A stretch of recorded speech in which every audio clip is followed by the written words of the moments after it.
complètement à l'extérieur de soi. Téléphone, les jeux, tout ce qui va t'amener à être à l'extérieur de toi. Et du coup, bah, tu n'es plus à l'intérieur de toi. Tu n'es plus en contact avec ce qui se passe à l'intérieur de toi. Et tu as ce décalage où tu te dis, bah ouais, je vis. Et puis où ton corps, il dit, bah tu vis pas.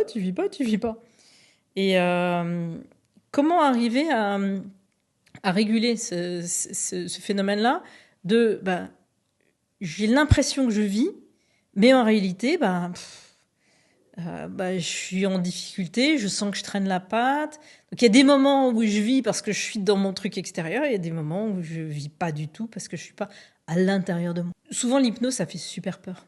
Les gens, ils se disent, ça y est, on va prendre le pouvoir sur moi. C'est tout ce qu'on voit dans les hypnoses de spectacle. L'hypnose de spectacle où bah, on te fait faire des trucs que tu veux pas, tu fais le tour du pâté de maison en slip, des choses comme ça. Donc il y a cette croyance sur l'hypnose. Or, si tu donnes le pouvoir à la personne d'aller créer son monde intérieur, là, dans ces moments-là, c'est pas toi qui prends le pouvoir sur l'autre, c'est ton patient lui-même qui vient prendre le pouvoir sur lui-même. C'est la personne que tu emmènes dans ton histoire d'hypno qui, en fait, vient créer son chemin à elle et vient prendre son propre pouvoir. Et elle vient pouvoir, grâce au fait que tu la guides, elle vient pouvoir créer ses ancrages, faire ses histoires dans ses propres métaphores à elle, dans ses propres suggestions à elle, pour ensuite en être propriétaire et pouvoir les réutiliser.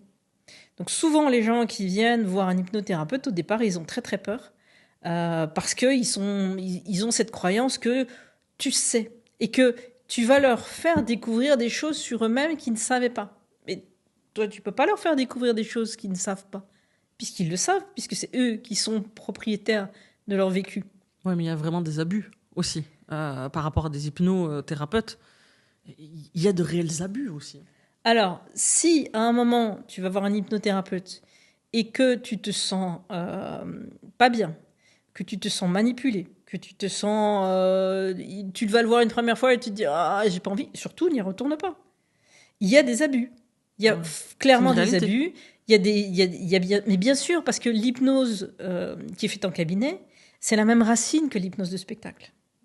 Donc si tu es hyper suggestible, si tu es dans les 10% d'hyper suggestible, et que tu y vas en disant oui, il faut qu'il fasse quelque chose pour moi, tu lui ouvres, tu lui dis oui, tu lui donnes le pouvoir, et ben à un moment, si lui décide de faire de t'amener dans quelque chose qui est de l'ordre de son univers à lui, de ses choix à lui, ben il t'y amène, bien sûr. Mais parce que c'est quelqu'un qui du coup ne va pas être dans cette liberté que tu peux donner à l'autre. En hypnose intuitive, dans l'hypnose que moi je pratique, tu vas poser des questions aux personnes et c'est elles qui vont aller dans l'endroit où elles veulent aller, qui vont aller dans les niveaux de compréhension dans lesquels elles peuvent aller à ce moment-là et qui vont aller dans les créations d'histoires et dans les métaphores dans lesquelles elles vont pouvoir aller. C'est des sessions qui n'ont pas d'objectif prédéfini. Tu sais pas du tout où tu vas aller quand tu commences. Parce que bah, tu vas poser une question et puis ton partenaire, il va aller là où c'est bon pour lui. Si moi, j'induis que tu rencontres un grand méchant loup noir, ça va pas du tout être la même chose que si toi, dans ta tête, tu avais construit, je sais pas moi, un canard, un cheval ou autre chose, parce que ça n'a pas la même signification. Si moi, j'induis ça à l'intérieur de toi, ton voyage, ton expérience, elle sera complètement différente et ce sera plus la tienne. Ce sera ce que moi, je t'aurais dit que c'est comme ça que tu dois aller voir les choses. Et c'est totalement différent. Ça n'amène pas au même endroit. Par contre, pour le thérapeute, bah, ça peut être très flippant parce que tu sais pas du tout où tu vas aller. T'as pas construit ton truc, t'as pas un script prédéfini que tu prends, que tu lis, etc. C'est du sans filet, quoi. Et ça peut être inquiétant pour le thérapeute, mais quel ajout, quelle valeur pour le partenaire qui vit cette histoire et qui ensuite vient faire des liens avec son vécu, parce que la métaphore qui va être utilisée, forcément après tu t'y retrouves, puisque la métaphore c'est toi qui l'as créée à l'intérieur de toi. Donc toi en tant que partenaire, que patient, bah oui, tu peux aller faire des liens dans ton vécu réutiliser ce que tu as vécu dans cette métaphore pour modifier, changer les choses et les vivre beaucoup mieux. Un peu, c'est juste un outil qui va guider, qui va amener, qui va permettre à la personne d'avoir ses propres compréhensions. Parfois, il y a des souffrances qui sont tellement difficiles que les aborder en consultation classique, que les aborder même en consultation hypnose, c'est quelque chose qui fait vraiment peur. C'est hyper souffrant. Et moi, je travaille beaucoup avec les métaphores. La métaphore, ça permet de se dissocier, de se mettre un peu à distance de l'événement qu'on est en train de vivre et de pouvoir le vivre, mais de loin. C'est comme se mettre dans un film. La symbolique de se mettre dans un film, tu es dans la salle de cinéma, tu es assis à ta place. Donc tu es dans le cabinet du thérapeute, tu es dans la salle de cinéma, tu es assis à ta place, et tu regardes un film en noir et blanc dans lequel toi, en plus, tu peux intervenir encore.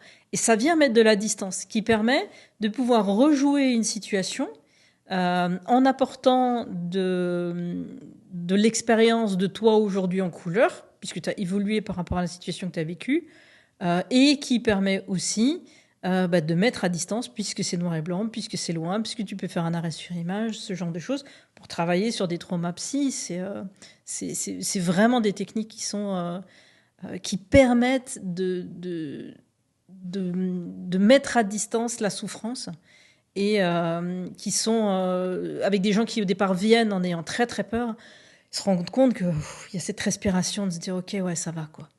Ça va. C'est la métaphore pour ça. Alors que ce soit cette métaphore-là, ça c'est vraiment un outil, le film, très, très classique, que j'utilise pas mal vraiment sur du trauma psy. Mais toutes les métaphores. La métaphore du conducteur de Formule 1 et de sa voiture, c'en est une. Il peut y en avoir plein d'autres qu'on peut utiliser pour se mettre à distance. Et en plus, dans la métaphore, quand tu vis quelque chose de bien avec, je sais pas moi, un élément... un animal, un coffre, ce que tu veux, tu peux aller le réutiliser après dans ton vécu de tous les jours, même quand tu n'as plus dans la séance, te dis ah ouais, j'ai mon coffre à l'intérieur de moi, je peux aller mettre dans le coffre et puis le traiter plus tard, par exemple. Ça permet de se mettre à distance, mais finalement, c'est se mettre à distance pour aller en fait au plus profond de soi. Oui. C'est pas une vraie mise à distance, c'est pas une dissociation qui dissocie pour écarter de la problématique. Au contraire, c'est pour venir la connecter. Plus tu vas pouvoir être à distance dans le personnage que tu vas créer, je veux dire personnage, la métaphore que tu vas créer, plus effectivement tu vas pouvoir approcher le plus le point difficile, l'origine de ce qui est compliqué à l'intérieur de toi, parce que justement tu es éloigné. C'est un petit peu paradoxal, hein. Mais oui, plus tu n'es pas toi, plus tu peux les voir. Et il y a aussi les métaphores qui permettent de rentrer à l'intérieur du corps.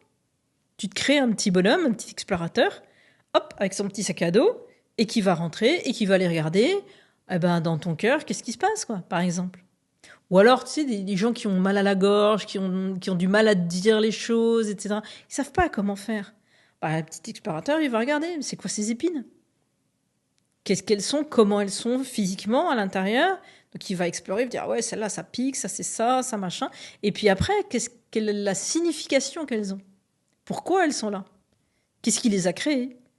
Et puis après, il peut encore rentrer à l'intérieur de la racine, etc., s'il y a besoin, ou venir les enlever, ou adoucir, ou peu importe, il va pouvoir venir faire plein de choses différentes. Mais il va pouvoir aller voir à l'intérieur. Ce que toi, tu peux pas faire à l'intérieur de toi. Donc oui, ça, sauf que finalement, tu peux pas aller voir à l'intérieur de toi, sauf que ce qui est en train de se passer, c'est-à-dire qu'au travers de ce petit bonhomme, on est en train de modifier véritablement son monde intérieur. C'est pas juste une bulle, c'est-à-dire le petit bonhomme qui fait son truc. En fait, ce petit bonhomme est une symbolique, mais qui permet de faire quelque chose au niveau réel, justement de se réassocier. Le mental fait pas la différence entre le réel et l'imaginaire. Donc si tu amènes quelqu'un vivre quelque chose dans l'imaginaire, à un moment, le mental, il va dire « Ah bah oui, ça s'est modifié ». Donc ça a vraiment été modifié à l'intérieur de toi parce que tu l'as imaginé. C'est le truc des rêves, hein. Tu te réveilles le matin, tu dis « J'ai vécu un truc », toute la journée, tu t'en souviens. Tu te dis « Waouh », et tu y repenses, etc. Parce que Ton mental, il fait pas bien la différence entre le réel et l'imaginaire. Donc, si tu vas travailler sur l'imaginaire, eh bien, tu viens modifier la réalité. Et c'est en ça que aller travailler sur l'imaginaire, sur la métaphore, c'est magique, parce que tu viens vraiment modifier des choses à l'intérieur de toi. Tu te construis un bouclier magique quand il y a quelque chose qui est compliqué pour toi. C'est comme un parapluie. Tu ouvres ton bouclier magique, tu l'installes à l'intérieur de toi, tu fais un ancrage, thérapeutique t'aide à ça. Après, tu es dans la vie, tu vis quelque chose de compliqué, tu appuies sur le bouton bouclier magique, tu fais ouf, ça va. Je peux continuer à vivre cette situation sans en être complètement démonté, démoli. Donc oui, c'est fondamental. Ça crée le truc et tu le vis et tu l'as à l'intérieur de toi. Ça a modifié ton réel.